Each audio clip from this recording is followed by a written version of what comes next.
Hey, good morning, everybody. Middle of the week. They call it hump day. Okay, well, let's get the hump out of the way. Anyway, we're looking at Genesis 3, a pivotal point, a major pivotal point in scriptural prophecy and history. So what happened? An apple, a pear, plum, an actual tree? Well, as I said, good luck finding that throughout the scriptures. But here's what we will find. We started with the first 10 commandments, of which the first says, "You will have no other gods before me."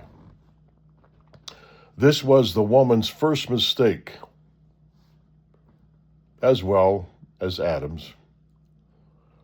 But this was the woman's first mistake in the garden in Genesis 3, was to listen to another voice outside of Yahweh's voice.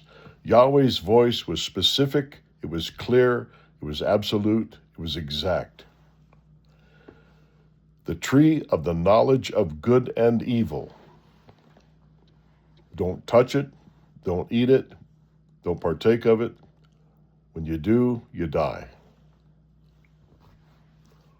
That's the command. It's the same commandment of "you will have no other gods before me."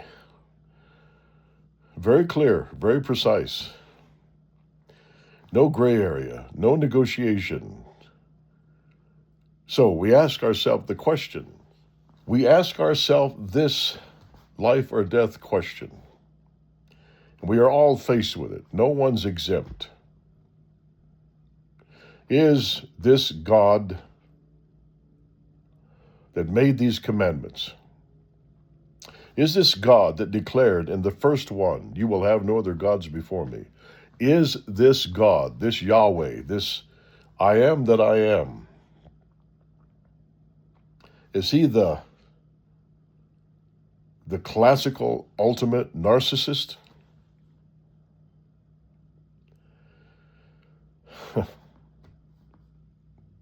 Well, friends, this is where faith comes in.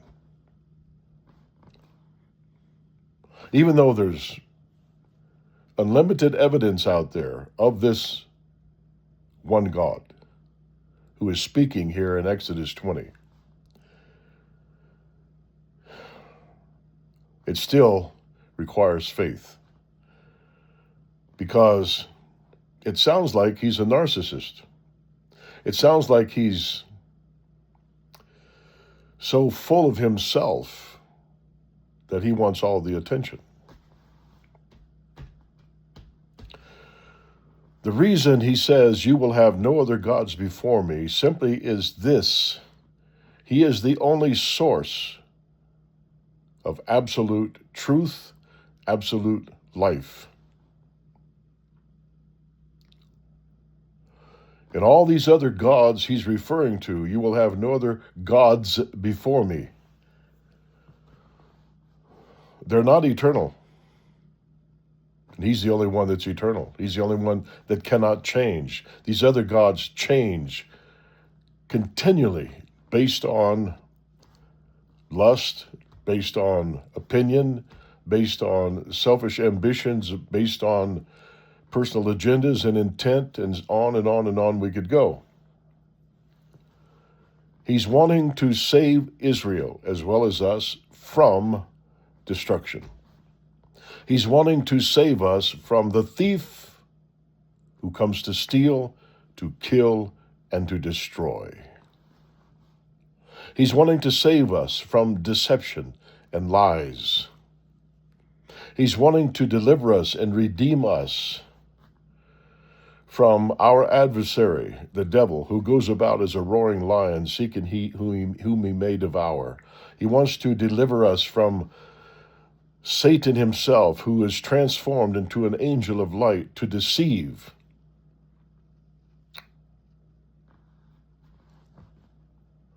If Lucifer had never influenced a third of the angels, but remained in his place, as well as the third of the angels, there would be no conflict. There would be no problem. But it just so happens when Lucifer revolted, it took a third of the angels, now we have an adversary. And Yahweh does not want us to be ignorant of Satan's devices. He does not want us to be ignorant to discern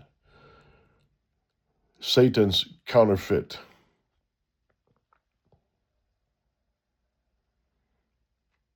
We're forced to consider these things. If not, well, if you ignore it now, there will come a day when you'll be forced to reckon with it. So this is where the problem started with the woman. She listened to another voice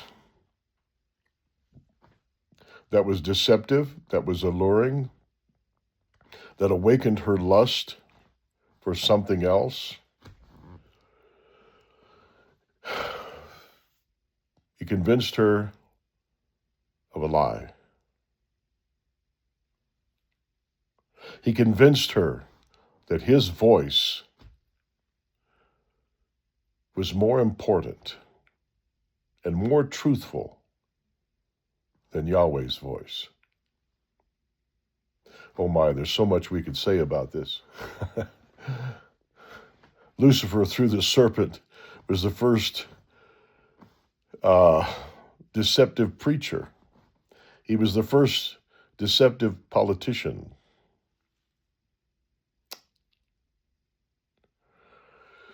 He was the first liar manifested on the earth. And remember what Yeshua said, there's no truth in him. 99% truth is still a lie. When that 1% is placed in that 99% truth, it's still a lie. And that's all the serpent did. He just changed 1%.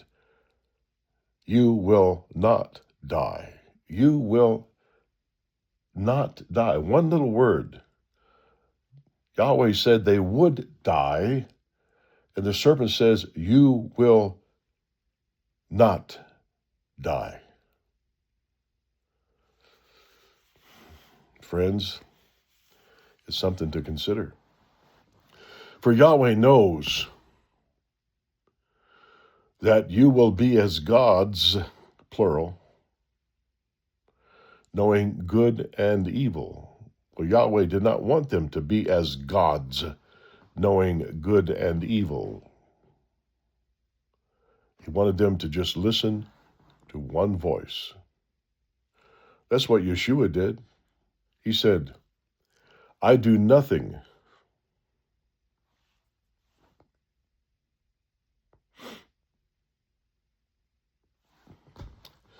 He said, I do nothing except the Father shows me first. I must hear that voice. That's why he was tempted in all points like we are, but was without sin, who for the joy that was set before him endured the cross, despised the shame, and is set down at the right hand of the Father. We're forced to consider these things. You will have no other gods before me. And she listened to another voice of another God. If you read on down the Ten Commandments, they all can be plugged into Genesis 3. And there's one specifically, as well as, all of them. I shouldn't say one specifically, but let me say it like this. Once the first commandment is violated, it's like a domino effect. You open yourself up for anything Satan has to throw at you. He will convince you, he will lure you, he will seduce you, He will deceive you into anything else once he can get you away from the first commandment and start listening to other voices, other influences, other options. He's the master at presenting options. He's the master manipulator. But I want you to look at one.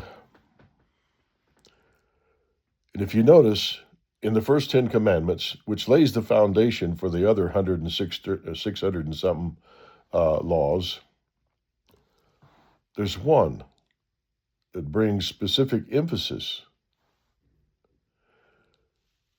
You will not commit adultery.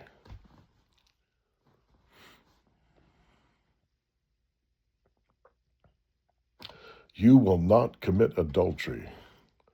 You will not covet your neighbor's wife. There had to be a beginning. There had to be a genesis of those commandments. So when the serpent looked upon the woman, he lusted after her.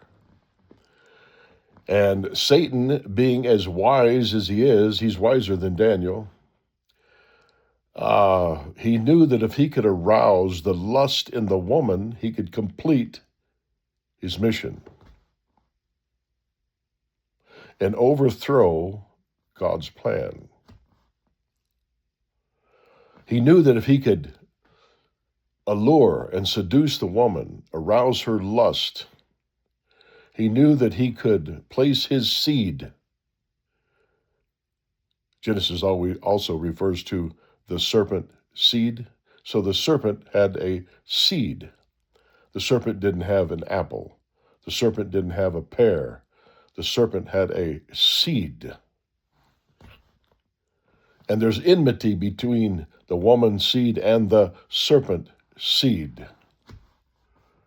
We'll get into that later. But Lucifer knew if he could interrupt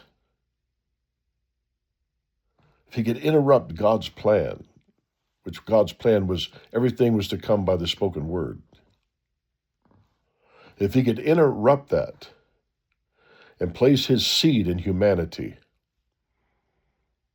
he could accomplish his mission to steal, to kill, to destroy. That's his nature. He's a reprobate. And we're going to stop right there. So, until next time, friends, God bless. Remain in the peace and love of Yeshua.